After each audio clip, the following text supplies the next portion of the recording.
එක්තරා ලස්සන ගමක පුංචි බෝනික්ෙක් ජීවත් වුණා. ඇය ඊටාම දක්ෂ මැහුම්කාරියක්.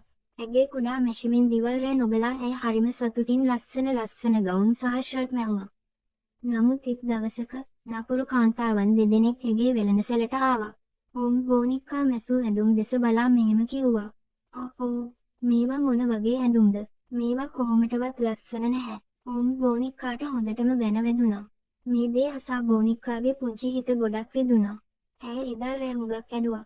අන්තිමේදී හඬා වැළපුණු බෝනික්කාට මහන්සිය නිසාම නිින්ද ගියා. ඒ මැදියම් රැයේ පුදුම වැඩක් වුණා. බෝනික්කාගේ දුක දුටු ලස්සන සුරංගනාවක් එතැනට ආවා.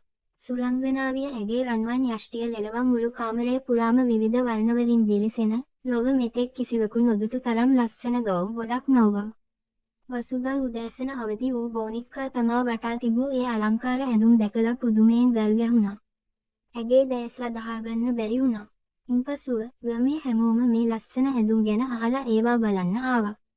හැමෝම බෝනික්කාගේ දක්ෂතාවයට ගොඩක් ප්‍රශංසා කළා.